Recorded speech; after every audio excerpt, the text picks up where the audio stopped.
Hey everybody, Seth with Everyman Prepping here. How's everybody doing today? It's Friday afternoon. I'm going to do a quick video here. We're going to go over some of today's top stories, what's going on, hurricane, Middle East, all that good stuff, some more domestic issues as well. Before you get to this weekend, which hopefully you'll have time to do some of your outdoor work, finishing up the harvest if you have anything left, preserve anything, rest, put some cool season veggies in the ground, green leafy stuff, broccolis, cauliflowers, because just because summer's over, doesn't mean we can't grow some stuff in the winter. I know some of the super cold climates, you might need a greenhouse, you might have to go indoors, but keep that fruit production up because we're all going to need it. But let's start looking at this here. We got this just came up just as I was getting ready to go live with the video here, so I wanted to put it up is reports of large-scale cyber attack on Iranian institutions, including nuclear facilities and the government. I added the in government part because the other ones I've read, but is this the beginning of Israel's attack on Iran? We're going to cyber first to disrupt communication, command and control. Could be what to see, but this is just happening right now, so I wanted to bring that out because everybody's waiting for that shoe to drop. When does Israel do it? Do they hit the oil facilities? Even though Biden says, don't do it, don't hit their oil, definitely not their nuke sites, just military. But that Benjamin Netanyahu is coming across saying, this is a prime opportunity, once in a lifetime opportunity. We got to go after military, nuclear, and oil. Then, of course, we'll see what Iran's response was to the threats of going after the oil. But let's continue with this story here from the heads where it says, the single deadliest Israeli attack on Beirut happened. Trying to get more Hezbollah commanders. Basically one escape, but that's what they're doing. It was the biggest attack they've had, most devastating. And as you can see right here, it says 22 people were killed, which marks the single deadliest attack on the capital since the hostilities began. And you read a little further, it says that Lebanon said that at least 139 people have died since these attacks have hit. If you look from this picture here, it looks like, they're going to try to turn Beirut into, what Gaza looks like. Is Iran going to have to step up to stop Israel from doing this before their, allies, Hezbollah and Lebanon over there are reduced to rubble? I don't know. But, they're still pushing hard over there, still destroying a lot of stuff. But there's some blowback recently, and that's coming from France and Italy, basically Italy, because Israel bombed, attacked some UN forces called UNIFIL, neutral UN forces that were there, kind of guarding the border. I don't know what they're really doing over there. Who knows? But as President Macron from France says, it is unacceptable to see I think they call it UNIFIL. That's what I'm going to call it. UNIFIL troops deliberately attacked by the Israeli forces. We condemn this move. We do not tolerate and will not tolerate this to happen again. Italy's pissed because it was their soldiers. A lot of countries calling for Israel to cease their operations over there, called them for stop shipping weapons over there. France has already said we're not going to send it. We've had some other countries say the same thing. A lot of heat on Israel right now for that. So what does Israel have to do? Well, probably attack, Iran. They have to change the news cycle. They got to get this news off the airwaves and get the attack of Iran and how they're going to save the Middle East by going after Iran. So I look for that to happen very soon. The cyber attack, like we saw, is already happening. But then we have this. We have, Iran threatens to attack oil-rich Arab states and U.S. allies in the Middle East if their land or airspace, so land or air, is used for an attack on Iran. So, Saudi Arabia, Kuwait, Oman, a few other ones, they've already said, hey, we're playing Switzerland. We're going to go neutral. We're not going to let them fly over us. But although you got Saudi Arabia just saying the prince is not going to the BRICS meeting, which is odd. I thought for sure he'd be there. He's sending someone else, but I don't know if that's just playing both sides of the fence. I don't think you're going to see Arab countries let Israel fly over. Now, by let, I don't know if that means, Jordan, Iraq can claim. We didn't tell them to, but they did anyway. Does Iran believe them? Are they going to say, well, you should have shot him down, or at least attempted to shoot him down? Will they do some, will Iraq or Jordan or wherever they fly over Saudi Arabia, try to shoot down some Israeli planes or throw some air defense up to say, well, we tried, so don't come after our oil?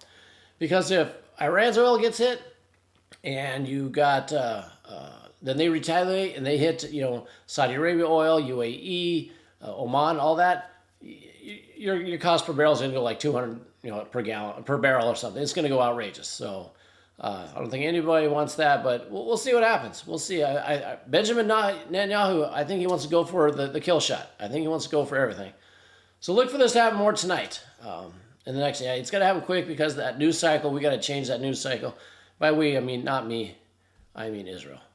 Let's go some domestic stuff. We know the big hurricane came through, and Milton came and hit Florida hard. We see right now we got 2.1 over 2.1 million still without power in Florida. That's going to be a while because, as you can see, North Carolina still has 42,000 people. They're hit hard up here in Northwest North Carolina, and Eastern Tennessee looks like they've recovered, but you still got 25,000 in Georgia without power. So it's going to be a while. We know what happened with FEMA, what's going on with FEMA with North Carolina, so I wouldn't expect much in Florida. If you're a Florida man or woman out there, take care of each other, take care of yourself, because government's not going to help you, as we have learned.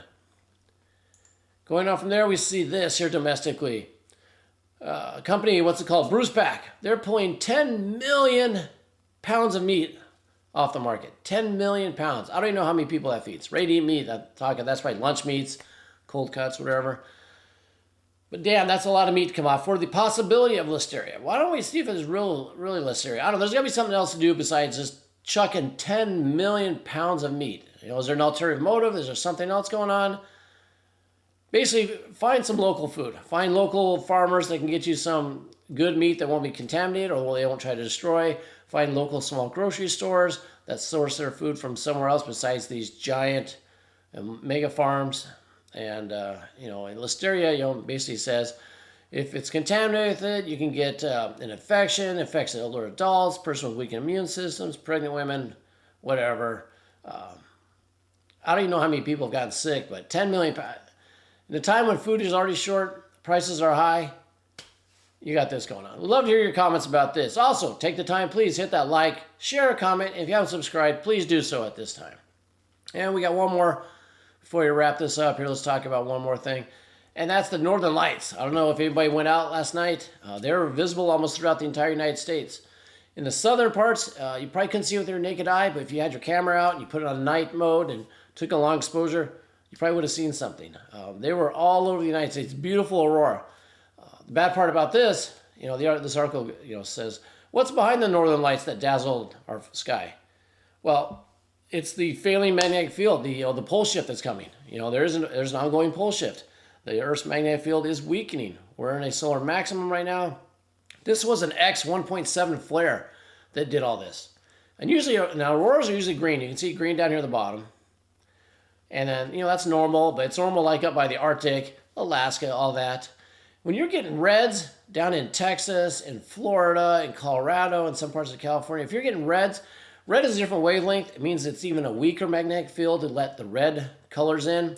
I'm not a scientist. I just kind of read stuff and listen to some people. That's what I've gathered from all this is red is bad, just like anything in life and nature. Red means danger. So the skies are beautiful, but it's danger. Our magnetic field is weak. It's getting weaker until that pole shift happens. Until, the north and south flip a little bit. And, there's some people projecting that's going to happen anytime between now and mid-2040s. Depending on, the speed of the movement and everything. They've already had airports having to repaint their runways because they paint the number, which is the heading, the direction of the runway is facing is, 320 degrees, 95 degrees, whatever direction that runway is running, they paint the compass direction on there. Well, they've had to change them already in a lot of airports because, the pole shift, magnetic north is moving. So that's, they got to repaint the numbers so the pilots know where they're going. That's happening now, and it's going to speed up. And then if we get like an X20, X25, it might be lights out, especially when you have an X1.7 doing this. Once again, nature's beautiful. Red is bad. Red is dangerous. You need a prayer. I did a video. I'll see if I can put up the picture or the link to it here where I talked about the difference between an EMP and a CME and the dangers. EMP, which is a nuclear explosion in the sky, it's going to take out almost all electronics, small, big, in your house, the phones we're talking on, the computers. The CME will take out less. Cars might survive, small electronics will probably survive. Yeah, the grid will go down, there'll be mass chaos, but you'll have small electronics. And you can still build Faraday cages for both and all that good stuff. So you might want to think about prepping some of that if you haven't. But first, stick with your food, water, medical, self-defense, all that stuff. But, by the signs in the sky, just like back in caveman days when they used to paint on the wall, the signs in the skies are telling us that danger's coming. Let alone what's going on with the election. 3 weeks out or so, Kamala fading hard, Trump gaining speed. I don't think you're going to have the elite class, or whatever you want to call them, powers to be, stand for that. So I think you still have 1 or 2 October surprises coming. So get ready for all that. That's all I have for you today. Hope you got something out of this. Until next time, keep your ear to the ground and head on a swivel.